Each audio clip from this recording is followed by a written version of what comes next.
Hello मेरे प्यारे विद्यार्थियों एवं शिक्षकों, मैं ऋषभ चंद्र शर्मा स्वागत करता हूं आपके अपने YouTube चैनल अभ्यास एकेडमी में। तो विद्यार्थियों, लास्ट वीडियो में हमने देखा था कि बेल्जियम और श्रीलंका किस प्रकार सत्ता की साझेदारी की मांग का अपने अपने तरीके से समाधान निकालते हैं। तो विद्यार्थियों, इस वीडियो में हम यह देखेंगे कि सत्ता की साझेदारी क्यों जरूरी है, क्या इसके फायदे हैं, और हम यह भी देखेंगे कि लोकतांत्रिक व्यवस्था में सत्ता की साझेदारी हमको कहाँ कहाँ देखने को मिलती है।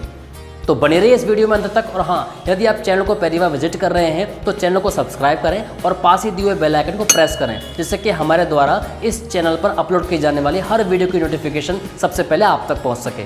अगर आपको हमारा पढ़ा हुआ अच्छा लगता है तो वीडियो को लाइक करें और दोस्तों में वीडियो को शेयर करें। तो आइए विद्यार्थियों, समय बर्बाद ना करते हुए शुरू करते हैं आज का वीडियो।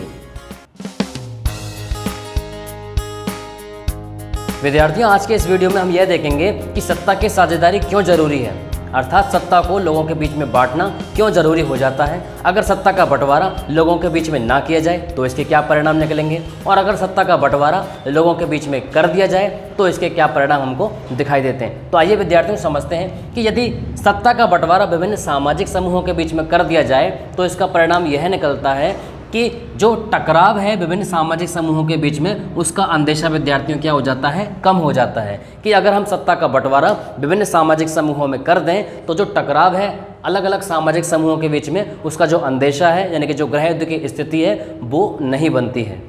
तो विद्यार्थियों, अगर सत्ता का बंटवारा विभिन्न सामाजिक समूहों के बीच में ना किया जाए तो इससे होगा क्या कि जो उनके सामाजिक समूहों के बीच में जो टकराव है वो इतना बढ़ जाएगा कि वह हिंसा और सामाजिक अस्थिरता का रूप ले लेता है। यानी कि टकराव इतना बढ़ जाता है कि गृह युद्ध की स्थिति भी पैदा देश में हो सकती है। यानी कि जो हिंसा है वो इतनी बढ़ जाती है कि सामाजिक अस्थिरता का रूप वह ले लेती है। तो विद्यार्थियों, विभिन्न राजनीतिक पार्टियों के लिए यानी कि जो पॉलिटिकल पार्टीज हैं उनके लिए यह जरूरी हो जाता है कि वे सत्ता में हिस्सेदारी विभिन्न सामाजिक समूहों को दे दें। तो विद्यार्थियों, विभिन्न सामाजिक समूहों को सत्ता को बांट देना राजनीतिक स्थायित्व के लिए जरूरी हो जाता है, और ऐसा विभिन्न राजनीतिक पार्टियों को करना भी होता है। अगर ऐसा वो नहीं करेंगे तो इन सामाजिक समूहों के बीच में जो टकराव है वो इतना बढ़ जाता है कि देश के टुकड़े भी हो सकते हैं। तो आइए विद्यार्थियों, नेक्स्ट पॉइंट को डिस्कस करते हैं कि जो मेजोरिटी में जो लोग हैं यानी कि जो बहुसंख्यक समुदाय हैं, अगर वह अपनी पार्टी बना लें, यानी कि वह अगर अपनी पॉलिटिकल पार्टीज बना लें और वो ऐसे नियम कानून लेकर आएँ जो अल्पसंख्यक समुदाय के लोगों को पसंद ना हो, यानी कि कहने का मतलब यह है कि अगर बहुसंख्यक समुदाय अपनी पॉलिटिकल पार्टीज बना लेते हैं, यानी कि अपनी राजनीतिक पार्टी अगर बना लेते हैं और वो अपनी इच्छाएं किन पर थोपते हैं, अल्पसंख्यक समुदाय के लोगों पर थोपते हैं, तो वैसे तो देखो विद्यार्थियों ये गलत है। लेकिन अगर ऐसा किसी भी देश के अंदर हो रहा है तो तात्कालिक तौर पर यानी कि क्षण भर के लिए ये लाभकारी जरूर हो सकता है, लेकिन इससे विद्यार्थियों होगा क्या कि देश की जो अखंडता है उसके लिए ये घातक हो सकता है। यानी कि देश कई टुकड़ों में विभाजित हो सकता है अगर विभिन्न जो बहुसंख्यक समुदाय हैं अगर वह अपनी इच्छाएं अल्पसंख्यक समुदाय के लोगों पर थोपने का प्रयास करें। तो ये क्षण भर के लिए यानी कि तात्कालिक तौर पर यह लाभकारी जरूर हो सकता है, लेकिन इससे होगा क्या, और देश के टुकड़े होने की संभावना भी बन सकती है।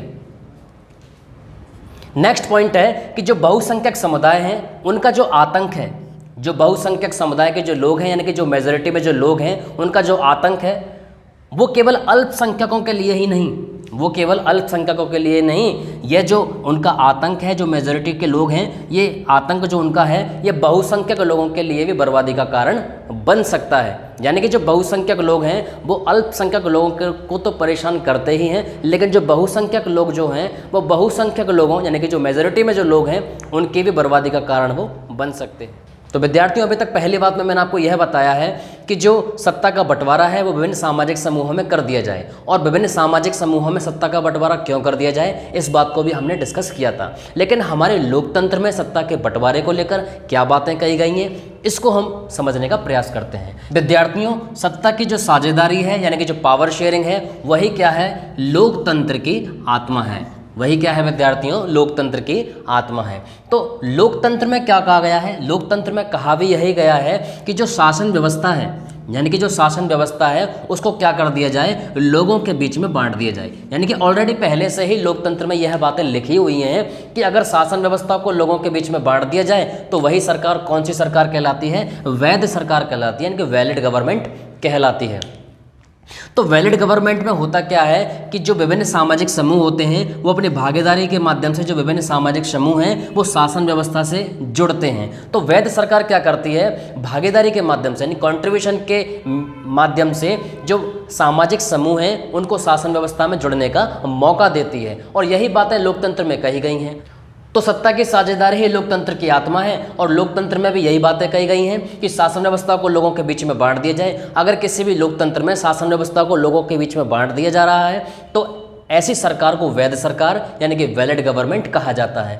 तो विभिन्न सामाजिक जो समूह हैं भागीदारी के माध्यम से क्या करते हैं, शासन व्यवस्था से जुड़ते हैं। तो विद्यार्थियों, ये जो दो बातें मैंने आपको बताई हैं, अगर इनको युक्तिपरक और नैतिक तर्क मान लिया जाए तो ये दोनों बातें क्या होती हैं, इनको समझने का प्रयास करते हैं। तो जो पहली बात मैंने आपको बताई थी उसको अगर युक्तिपरक मान लिया जाए तो इसको कहा जाता है समझदारी का तर्क। यानी कि पहले तर्क में लाभकर परिणामों पर जोर दिया जाता है। यानी कि अगर सत्ता का बंटवारा लोगों के बीच में कर दिया जाए तो इससे लोगों को क्या क्या फ़ायदे हो सकते हैं, क्या क्या उनके लाभ उनको मिल सकते हैं। और सेकंड जो मैंने बात बताई थी कि सत्ता की साझेदारी लोकतंत्र की आत्मा है, अगर इसको हम नैतिक तर्क मान लें तो इसमें यह बातें कही गई हैं कि सत्ता के बंटवारे के अंतर्भूत महत्व को बताया गया है किसमें, नैतिक तर्क के अंदर। यानी कि इस बात में यह बताया गया है कि अगर सत्ता का बंटवारा हम लोगों के बीच में कर दें तो इसके क्या महत्व हो सकते हैं। अब विद्यार्थियों अपना नेक्स्ट टॉपिक डिस्कस करते हैं सत्ता की साझेदारी के रूप यानी कि फॉर्म्स ऑफ पावर शेयरिंग। विद्यार्थियों, काफ़ी लंबे समय से यह मान्यता चली आ रही है कि जो सरकार की जो शक्तियां होती हैं यानी कि जो पावर है गवर्नमेंट की, वो किसी एक व्यक्ति या किसी खास स्थान पर रहने वाले व्यक्ति समूहों के हाथों में होनी चाहिए। और ऐसा होना भी चाहिए। वो क्यों? क्योंकि अगर फैसले लेने की जो शक्ति है अगर वो बिखर गई, अगर फैसले लेने की शक्ति बिखर गई तो तुरंत फैसले लेना और उन्हें लागू करना संभव नहीं हो पाएगा। तो विद्यार्थियों, ऐसी मान्यता काफ़ी लंबे समय से चली आ रही है कि जो सरकार की जो शक्तियां हैं वो या तो किसी एक व्यक्ति या किसी खास स्थान पर रहने वाले व्यक्ति समूह के हाथों में होनी चाहिए। अगर ऐसा नहीं हुआ तो क्या परिणाम निकलेंगे इस चीज़ के कि फैसले लेने की शक्ति बिखर जाएगी और तुरंत फैसले लेना और उन्हें लागू करना संभव नहीं हो पाएगा। लेकिन विद्यार्थियों, हमारे लोकतंत्र में क्या कहा गया है? हमारे लोकतंत्र में यह कहा गया है कि जनता ही सारी शक्ति का क्या है, स्रोत है। तो एक अच्छे लोकतांत्रिक शासन में क्या होना चाहिए? तो एक अच्छे लोकतांत्रिक शासन में यह होना चाहिए कि जो समाज के विभिन्न सामाजिक समूह हैं, जो समाज के विभिन्न सामाजिक समूह हैं और उनके विचार हैं, उनको क्या देना चाहिए? सम्मान देना चाहिए। एक लोकतांत्रिक शासन में जो सरकार जो होती है, एक लोकतांत्रिक शासन में जो सरकार होती है वो समाज में रहने वाले विभिन्न सामाजिक समूहों और उनके विचारों को क्या देना चाहिए? सम्मान देना चाहिए। नेक्स्ट पॉइंट है कि जो सार्वजनिक जो नीतियां जो बननी चाहिए वो अल्पसंख्यक और बहुसंख्यक समुदाय के लोगों को ध्यान में रखते हुए बननी चाहिए। तो जो सार्वजनिक जो नीतियाँ बनती हैं, जो पॉलिसीज़ जो आती हैं गवर्नमेंट की, वो ये तय करती हैं कि उनमें अल्पसंख्यक और बहुसंख्यक जो लोग हैं उनकी सभी बातें शामिल हों। नेक्स्ट पॉइंट है कि लोकतांत्रिक शासन व्यवस्था में ज़्यादा से ज़्यादा नागरिकों को क्या किया जाता है? राजनीतिक सत्ता में हिस्सेदार बनाया जाता है। विद्यार्थियों, लोकतांत्रिक शासन में यह सुनिश्चित किया जाता है कि राजनीतिक सत्ता में ज़्यादा से ज़्यादा लोगों को हिस्सेदार बनाया जाए, यानी कि सत्ता का बंटवारा जो है लोकतांत्रिक शासन व्यवस्था में लोगों के बीच में कर दिया जाए। और यही राजनीतिक व्यवस्था के स्थायित्व के लिए भी जरूरी है। तो विद्यार्थियों, अब हम यह देखते हैं कि लोकतांत्रिक शासन व्यवस्था में सत्ता की साझेदारी हमको कहाँ देखने को मिलती है। तो इसमें सबसे पहला पॉइंट हम लेते हैं कि सत्ता की क्षैतिज वितरण में, यानी कि सत्ता के क्षैतिज वितरण में, यानी कि हॉरिजॉन्टल डिस्ट्रीब्यूशन में हमको सत्ता की साझेदारी देखने को मिलती है। विद्यार्थियों, लोकतांत्रिक शासन व्यवस्था में जो सत्ता का बंटवारा है शासन के विभिन्न अंगों, जिसमें आपके विधायिका, कार्यपालिका और न्यायपालिका आती हैं, इनमें कर दिया जाता है। तो लोकतांत्रिक शासन व्यवस्था में सत्ता का बंटवारा जो है शासन के विभिन्न अंग, विधायिका जिसको आप लेजिस्लेचर बोलते हैं, कार्यपालिका जिसको आप एग्जीक्यूटिव बोलते हैं, न्यायपालिका जिसको आप जुडिशरी बोलते हैं, इन तीनों शासन के विभिन्न अंगों में सत्ता का बंटवारा कर दिया जाता है। किसमें विद्यार्थियों? लोकतांत्रिक शासन व्यवस्था में। और सरकार के ये जो तीन विभिन्न अंग हैं, विधायिका, कार्यपालिका और न्यायपालिका, ये अपनी शक्ति का जो उपयोग है एक ही स्तर पर रहकर करते हैं, यानी कि एक ही लेवल पर ये क्या करते हैं, ये जो तीनों अंग हैं सरकार के, विधायिका, कार्यपालिका और न्यायपालिका, ये एक ही स्तर पर रहकर क्या करते हैं? अपनी अपनी शक्तियों का प्रयोग करते हैं। लेकिन विद्यार्थियों, इन तीनों अंगों के पास में कोई भी असीमित शक्तियां नहीं है, यानी कि कोई भी सरकार का अंग अपनी असीमित शक्तियों का उपयोग नहीं कर सकता है। इसके लिए क्या होता है विद्यार्थियों? ये जो तीनों सरकार के अंग जो हैं ये अपनी असीमित शक्तियों का उपयोग नहीं कर सकते और एक सरकार का अंग दूसरे सरकार के अंग पर क्या करता है, अंकुश बनाए रखता है। तो इसी कारण सत्ता का क्षैतिज वितरण, इसको क्या कहा जाता है, नियंत्रण एवं संतुलन की व्यवस्था कहा जाता है। नियंत्रण एवं संतुलन की व्यवस्था इसे इसलिए कहा जा रहा है क्योंकि जो सरकार के तीन विभिन्न अंग हैं वो एक ही स्तर पर रहकर अपनी अपनी शक्तियों का प्रयोग करते हैं, लेकिन असीमित नहीं। एक सरकार का जो अंग है वो दूसरे सरकार के अंग पर क्या करता है, अंकुश बनाए रखता है, इसलिए इसको नियंत्रण एवं संतुलन की व्यवस्था कहा जाता है। विद्यार्थियों, आप सभी जानते हैं कि सरकार के जो तीन अंग होते हैं वो विधायिका, कार्यपालिका और न्यायपालिका होते हैं। विधायिका को व्यवस्थापिका भी कह सकते हैं, इसको इंग्लिश में बोलते हैं लेजिस्लेचर, और कार्यपालिका को इंग्लिश में कहा जाता है एग्जीक्यूटिव एवं न्यायपालिका को जुडिशरी कहा जाता है। विधायिका या व्यवस्थापिका जिसमें आप लोकसभा और राज्यसभा के बारे में अध्ययन करते हैं, कार्यपालिका जिसमें आप प्रेसिडेंट यानी कि राष्ट्रपति, वाइस प्रेसिडेंट यानी कि उपराष्ट्रपति, काउंसिल ऑफ मिनिस्टर्स यानी कि मंत्रिपरिषद, प्रधानमंत्री यानी कि प्राइम मिनिस्टर एवं राज्यपाल यानी कि गवर्नर के बारे में अध्ययन करते हैं। एवं थर्ड है जुडिशरी, न्यायपालिका, जिसमें आप सुप्रीम कोर्ट एवं हाई कोर्ट के बारे में अध्ययन करते हैं। तो सरकार के जो तीन अंग हैं, जो सरकार के तीन शासन के जो विभिन्न अंग हैं वो तीन हैं, विधायिका, कार्यपालिका एवं न्यायपालिका। लेकिन सरकार के जो प्रकार हैं ये, लेकिन सरकार के जो टाइप्स हैं, टाइप्स ऑफ गवर्नमेंट जो हैं वो तीन हैं। केंद्र सरकार जिसको आप सेंट्रल गवर्नमेंट बोलते हैं, राज्य सरकार जिसको आप स्टेट गवर्नमेंट बोलते हैं, और स्थानीय सरकार जिसको आप लोकल गवर्नमेंट बोलते हैं। तो सरकार के तीन अंग विधायिका, कार्यपालिका और न्यायपालिका होते हैं, लेकिन सरकार के जो प्रकार हैं वो तीन होते हैं, केंद्र सरकार, राज्य सरकार एवं स्थानीय सरकार। अब हम देखते हैं विद्यार्थियों कि लोकतांत्रिक शासन व्यवस्था में सत्ता की साझेदारी हमको सत्ता के ऊर्ध्वाधर वितरण यानी कि वर्टिकल डिस्ट्रीब्यूशन में किस प्रकार देखने को मिलती है। तो विद्यार्थियों, सत्ता के ऊर्ध्वाधर वितरण में जो सत्ता का बंटवारा है वो सरकार के बीच में कर दिया जाता है, यानी कि विभिन्न प्रकार की जो सरकारें हैं जिनको आप केंद्र सरकार, राज्य सरकार और स्थानीय सरकार कह रहे हैं, उनमें सत्ता का बंटवारा कर दिया जाता है। तो जो संघ या केंद्र सरकार जो होती है वो पूरे देश के लिए होती है विद्यार्थियों, और जो राज्य, प्रांतीय या क्षेत्रीय सरकार जो होती है वो किसी प्रांत या किसी क्षेत्र विशेष के लिए होती है, और जो स्थानीय सरकार जो है वो किसी स्थानीय स्तर पर होती है। तो केंद्र सरकार या संघ सरकार को आप सेंट्रल गवर्नमेंट या यूनियन गवर्नमेंट कह सकते हैं। राज्य या प्रांतीय स्तर पर जो क्षेत्रीय सरकार जो होती है उसको आप स्टेट गवर्नमेंट कहते हैं, और जो स्थानीय स्तर पर जो सरकार होती है उसको आप लोकल गवर्नमेंट कहते हैं। विद्यार्थियों, अगर हम अपने भारतीय संविधान के बारे में बात करें तो भारतीय संविधान में इस बात का स्पष्ट उल्लेख किया गया है। किस बात का स्पष्ट उल्लेख किया गया है? इस बात को बताया गया है कि जो राज्य और जो केंद्र हैं, यानी कि जो स्टेट और सेंट्रल गवर्नमेंट जो हैं, उनके बीच में क्या क्या शक्तियां विभाजित की जाएंगी, किस प्रकार शक्तियों को विभाजित किया गया है, अर्थात सत्ता का जो बंटवारा है केंद्र और राज्य के बीच में, इस चीज़ का स्पष्ट उल्लेख किया गया है हमारे भारतीय संविधान की 7वीं अनुसूची में। किसमें? 7वीं अनुसूची में, और हमारे भारतीय संविधान के भाग 19 के अंदर। तो हमारे भारतीय संविधान की हम बात कर रहे हैं कि हमारे भारतीय संविधान के भाग 19 की 7वीं अनुसूची में क्या किया गया है, केंद्र और राज्य के बीच में जो सत्ता का बंटवारा है वो 3 सूचियों के अंतर्गत किया गया है, और इन 3 सूचियों में अलग अलग प्रकार के विषयों को रखा गया है। इन 3 सूचियों में पहली सूची है राज्य सूची, दूसरी है संघ सूची और तीसरी है समवर्ती सूची। राज्य सूची को विद्यार्थियों स्टेट लिस्ट कहा जाता है, संघ सूची को यूनियन लिस्ट कहा जाता है, और समवर्ती सूची को कॉन्करेंट लिस्ट कहा जाता है। विद्यार्थियों, जब हमारा भारतीय संविधान बनकर तैयार हुआ था तो उसमें राज्य सूची के अंतर्गत 66 विषय थे, 66 थे, लेकिन अब वर्तमान में इसमें सब्जेक्ट यानी कि विषयों की संख्या कितनी है? 61। संघ सूची यानी कि यूनियन लिस्ट के अंदर जब भारतीय संविधान बनकर तैयार हुआ था तो उस टाइम पर इसमें विषयों की संख्या कितनी, कितने सब्जेक्ट थे इसके अंदर? 97। लेकिन वर्तमान में यहाँ पर विषयों की संख्या कितनी है? 100 यानी कि 100।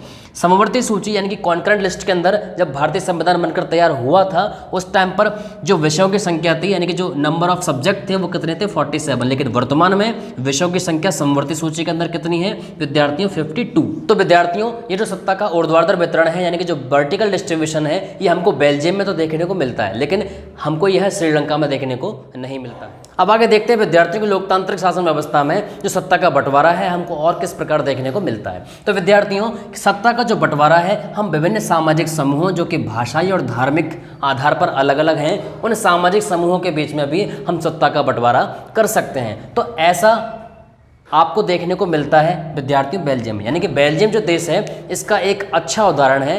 बेल्जियम में भी क्या किया गया था, विभिन्न सामाजिक समूह जो कि भाषाई और धार्मिक स्तर पर अलग अलग हैं, उनके बीच में सत्ता का बंटवारा कर दिया गया था। तो बेल्जियम इसका एक अच्छा उदाहरण है। विद्यार्थियों, अलग अलग देशों के संविधान में यह चीज़ें उल्लेखित की गई हैं कि जो कमज़ोर समुदाय एवं जो महिलाएं होती हैं, कमज़ोर समुदाय यानी कि जो अल्पसंख्यक समुदाय के जो लोग हैं और जो महिलाएं हैं, उनको विधायिका और प्रशासन में हिस्सेदारी दी जाती है। और हिस्सेदारी देने के तहत जो संविधान में क्या क्या प्रावधान किए गए हैं, संविधान में यह प्रावधान किए गए हैं कि जो कमज़ोर समुदाय और जो महिलाएं हैं उनको विधायिका और प्रशासन में हिस्सेदारी देने के लिए क्या कर दी गई हैं, सीटें आरक्षित कर दी गई हैं। यानी कि उनके लिए सीटें क्या कर दी गई हैं, रिजर्व कर दी गई हैं। और ऐसा विद्यार्थियों इसलिए किया जाता है कि जिससे कि जो अल्पसंख्यक जो लोग हैं वो खुद को प्रशासन और विधायिका से क्या ना समझें, अलग ना समझें। यानी कि वो भी लोकतांत्रिक शासन व्यवस्था में क्या दें, अपनी भागीदारी सुनिश्चित करें। और अगर हम बात करें सत्ता के बंटवारे की, तो सत्ता का जो बंटवारा है विभिन्न प्रकार के दबाव समूहों एवं आंदोलनों द्वारा शासन को प्रभावित एवं नियंत्रित करने के तरीकों से भी हम लक्षित कर सकते हैं। तो विद्यार्थियों, हमारे लोकतंत्र में या किसी भी देश के लोकतंत्र में यह कहा गया है कि लोगों के सामने जो सत्ता है उसके बीच में चुनाव का विकल्प जरूर होना चाहिए। जो सत्ता है यानी कि लोकतंत्र में यह कहा गया है कि लोगों के सामने सत्ता के बीच जो चुनाव का जो विकल्प है वो जरूर होना चाहिए। यानी कि एक से अधिक राजनीतिक पार्टियां होनी चाहिए और उनके बीच में क्या होना चाहिए, प्रत्यक्ष चुनाव प्रक्रिया संपन्न होनी चाहिए। तो हमारे भारत या अन्य किसी भी देश के अंदर अलग अलग प्रकार की राजनीतिक पार्टियां होती हैं और उन राजनीतिक पार्टियों के बीच में कॉम्पिटिशन होता है सत्ता के लिए, यानी कि सत्ता के दावेदारी के लिए। तो विभिन्न राजनीतिक पार्टियां, उनके बीच में क्या होता है, चुनाव प्रक्रिया संपन्न होती है। और यह चुनाव प्रक्रिया यह सुनिश्चित कर देती है कि सत्ता किसी एक व्यक्ति के हाथों में नहीं है। सत्ता किसी एक व्यक्ति या किसी इस विशेष स्थान पर रहने वाले किसी व्यक्ति समूह के हाथों में नहीं है। उस सत्ता को हासिल करने के लिए पहले क्या करना होगा, चुनाव लड़ना होगा, यानी कि अपना रिप्रेजेंटेटिव खड़ा करना होगा। अगर रिप्रेजेंटेटिव यानी कि जो मेजॉरिटी पार्टी जो है अगर वह सत्ता में आती है तो उसका जो रिप्रेजेंटेटिव होता है वो नेता घोषित कर दिया जाता है। तो विभिन्न प्रकार की राजनीतिक पार्टियां करते क्या हैं, आपस में कंपटीशन करती हैं और सत्ता की भागीदारी इस प्रकार से हमको प्रत्यक्ष रूप से दिखाई देती है। तो सत्ता की जो भागीदारी है उसमें हमको विभिन्न प्रकार की सरकारी समितियां, व्यापारी, उद्योगपति, किसान और अन्य मजदूर भी सक्रिय दिखाई देते हैं। तो विद्यार्थियों, ये था लोकतांत्रिक शासन व्यवस्था में सत्ता की साझेदारी के उदाहरण। तो इस प्रकार से हमको सत्ता की जो साझेदारी है अलग अलग प्रकार से देखने को मिलती है, किसमें, लोकतांत्रिक शासन व्यवस्था में। तो मैं आशा करता हूं विद्यार्थियों आज का वीडियो आपके समझ में आया होगा और यहाँ हमारा डेमोक्रेटिक पॉलिटिक्स का चैप्टर 1 पावर शेयरिंग यानी कि सत्ता की साझेदारी खत्म होता है। तो नेक्स्ट वीडियो में मैं लेकर आने वाला हूँ आपके लिए कुछ इंपॉर्टेंट क्वेश्चंस जो कि 10th बोर्ड के लिए काफ़ी इंपॉर्टेंट होने वाले हैं। अगर आप इन क्वेश्चंस को कर लेते हैं तो मैं इस चीज़ की गारंटी देता हूँ कि कभी भी आपको चैप्टर 1 में डिफिकल्टीज नहीं आने वाली हैं। तो इस वीडियो को देखना ना भूलें, ये आपके लिए काफ़ी इंपॉर्टेंट होने वाला है। तो फिर मिलते हैं विद्यार्थियों नेक्स्ट वीडियो में। अपना ध्यान रखिए, स्वस्थ रहिए, पढ़ाई करते रहिए। तब तक के लिए जय हिंद, जय भारत।